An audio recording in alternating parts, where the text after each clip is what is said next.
जिसकी सबसे ज़्यादा लोग वेट कर रहे थे ऑनलाइन गेम वाले कि भैया ऑनलाइन गेम पे अब टैक्स कैसे लगेगा, टैक्स कैसे कटेगा।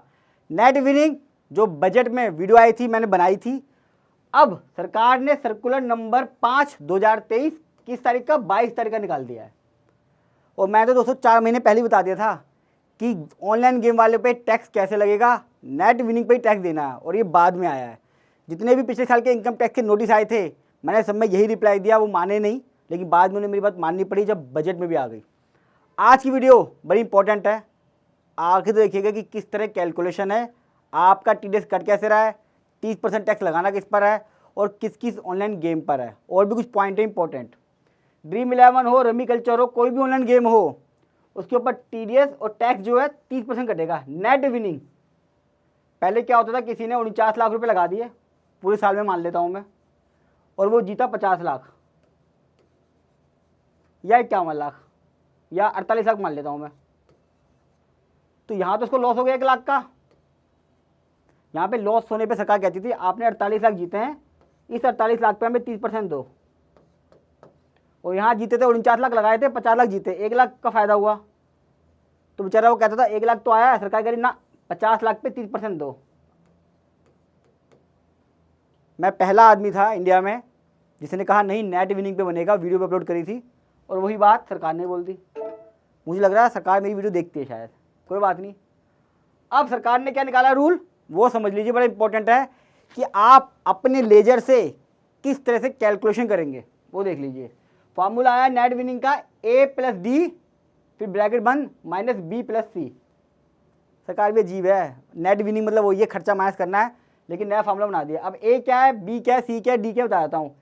A अमाउंट है आपका टोटल अमाउंट पूरे साल का जो आपने विड्रॉ करा यूजर अकाउंट से फाइनेंशियल ईयर के अंदर, जो अमाउंट आपने विड्रॉ करा है, ए वो है। बी क्या है, नॉन टैक्सेबल डिपॉजिट्स यानी कि एंट्री फीस, गवर्नमेंट की लैंग्वेज है।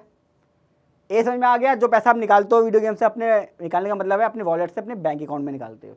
नॉन टैक्सेबल डिपॉजिट जब आप उसमें एंट्री फीस करते हो, रिचार्ज कराते हो, अपने बैंक अकाउंट से पैसे डालते हो। सी क्या है, ओपनिंग बैलेंस यूजर अकाउंट का, हर साल का यूजर बैलेंस का ओपनिंग अमाउंट होगा, यानी कि 1/4/2022 का होगा, फिर 1/4/2023 का आएगा ओपनिंग बैलेंस हर एक फाइनेंशियल ईयर का शुरुआत का, excluding incentive bonus which is non withdrawable. ये समझाऊंगा क्या होता है।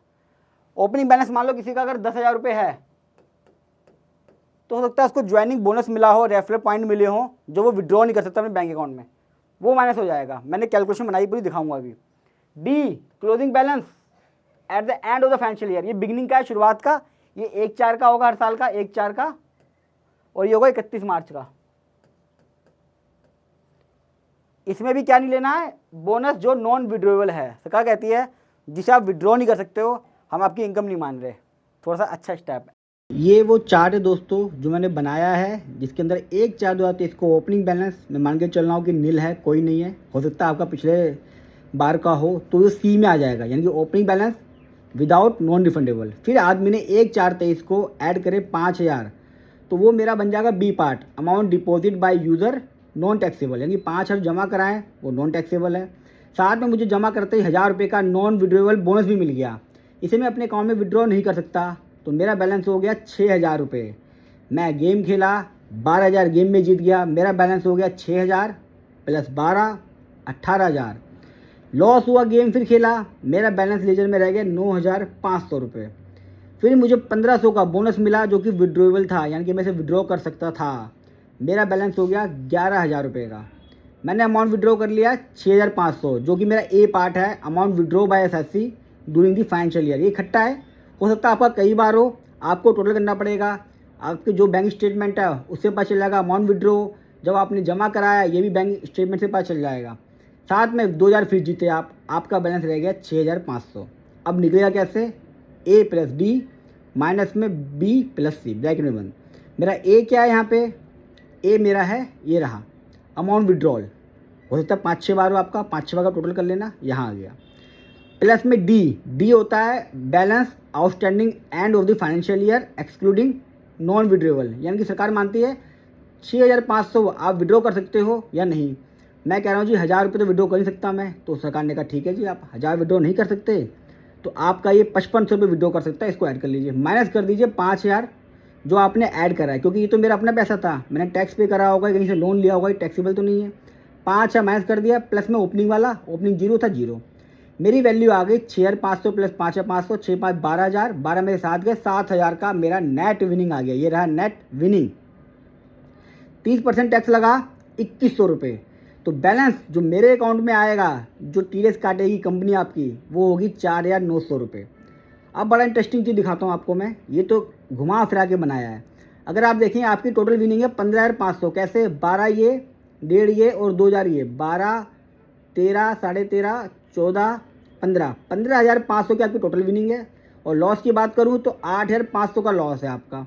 मैंने माइनस कर दिया तो नेट विनिंग देखिए आपकी 7000 आ गई। वही अमाउंट है जो मैं कह रहा हूँ। तो आप चाहें तो इसका नेट भी निकाल सकते हैं, आपका बराबर ही आएगा ऑलमोस्ट, कि आपकी टोटल विनिंग कितनी है और लॉस कितना हुआ है। नेट विनिंग का मतलब यही है। हालांकि जो फार्मूला दिया है आपको यही फार्मूला यूज़ करना पड़ेगा अपनी ITR फाइल करने के लिए। चलिए चलता हूँ अब सीधा डैशबोर्ड की तरफ। अब कुछ मेरी एडवाइस बड़ी इंपॉर्टेंट हर वीडियो में होती है, मैं ये कहता भी हूँ कि थोड़ा सा ध्यान से आखिरी तक वीडियो जरूर देखिएगा। जितने भी आपके अकाउंट होंगे, यूज़र अकाउंट, सारे कंसीडर करे जाएंगे। हो सकता है आपके पास एक कंपनी है, आपने हर एक गेम में 5-5, 6-6 ID लगा रखी हो, 30-30 ID लगा रखी हो, सारी कंसोलिडेटेड चेक की जाएंगी। एक अकाउंट से दूसरे अकाउंट में ट्रांसफर करने पे काउंट नहीं होगा वो। हो सकता है मैंने एक रमी से दूसरे में चेंज कराओ, कई जगह इंटरचेंज है, अपने बैलेंस को चेंज कर सकते हो, वो काउंट नहीं करना कहीं पे भी। कोई टीडीएस नहीं है। अगर एक 100 रुपये से कम है एक महीने में, आप विड्रॉ करते हो 100 रुपये, सरकार ने कहा यार गरीब आदमी 100 रुपये में क्या टीडीएस काटे। अगर आपकी विनिंग काइंड में हुई, हो सकता है कुछ काइंड में हो, तो उसकी फेयर मार्केट वैल्यू निकाली जाएगी, टीडीएस काटा जाएगा और आपको खुद पे करना पड़ेगा। भाई जब काइंड में है तो काट के तो मिलेगा नहीं, पूरी चीज़ मिलेगी। मान लो कि सोने का बिस्कुट मिल रहा है, कुछ कार मिल रही है, कोई भी गिफ्ट मिल रहा है, मिलेगा तो पूरा ही ना, आपको पे करना पड़ेगा, लेना है तो। एक प्रॉब्लम हो रहा है, टीडीएस तो 1 अप्रैल से कटना था और मेरा जो रूल है मैं बता रहा हूँ ये 22 मई से आया है। तो सरकार ने कहा जितना भी टीडीएस पेंडिंग है पीछे, इस कैलकुलेशन के हिसाब से 22 मई से पहले आप अप्रैल और मई की कैलकुलेशन पूरी कर लो और मई इसके 7 जून तक सारा पे कर दो। तो जो लोग वीडियो गेम खेल रहे हैं 7 जून तक, हो सकता है जो पैसा कमा रहे हो वो पूरा गायब हो जाए, क्योंकि पीछे का टीडीएस तो कटा ही नहीं है। और इम्पोर्टेंट पॉइंट, क्या ये बात पिछले सालों पे भी लागू होगी? 101% पिछले सालों पे भी लागू होगी, ध्यान रखिएगा। सरकार ने कैलकुलेशन दी है, सरकार ये नहीं कह सकती पिछले साल टैक्स अलग था, इस साल अलग है, अमेंडमेंट 1 जुलाई से आई है तो हम 1 जुलाई से मानेंगे, ऐसा बिल्कुल भी नहीं है। मैं फिर कह रहा हूँ, आपको इसी बेस पे अपने पिछले सालों की ITR किसी प्रोफेशनल से ही भरवानी है। कई लोग कह रहे हैं 2000 2,500 रुपये ना, प्रॉपर वर्किंग करा के भरिए, क्योंकि लिटिगेशन आ सकती है। आपके पास प्रॉपर बेस होना चाहिए। आप चाहते हैं कि मैं आपकी कुछ कैलकुलेशन में हेल्प करूं, आप मुझे कांटेक्ट कर सकते हैं। और फर्स्ट टाइम आ रहे हैं तो चैनल को सब्सक्राइब कर लीजिएगा। दोस्तों, इंडिया में सिंगल चैनल है जो आपको सिर्फ प्रैक्टिकल नॉलेज देता है और आपके लिए बहुत यूज़फुल होती है।